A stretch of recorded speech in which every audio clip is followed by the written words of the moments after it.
পৃথিবীর সর্বোচ্চ জলপ্রপাত হল ভেনেজুয়েলার সাল্টো অ্যাঞ্জেল জলপ্রপাত।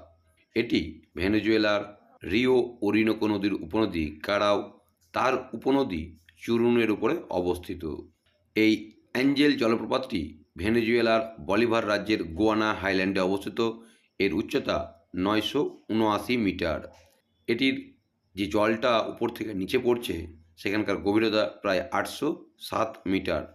স্প্যানিশ ভাষায় এর নাম সাল্টো অ্যাঞ্জেল এবং স্থানীয় পিমান ভাষায় এর নাম কেরে পাকু পাই ভেনা। অন্যদিকে ভারতের সর্বোচ্চ জলপ্রপাত হল কুঞ্চিকল জলপ্রপাত, যেটি কর্ণাটক রাজ্যের শিমোগা জেলায় অবস্থিত। উচ্চতা 455 মিটার এবং এটি বারাহি নদীর উপরে গড়ে উঠেছে। পশ্চিমবঙ্গের একটি বিখ্যাত এবং পশ্চিমবঙ্গের উচ্চতম জলপ্রপাত হল ছাঙ্গে জলপ্রপাত।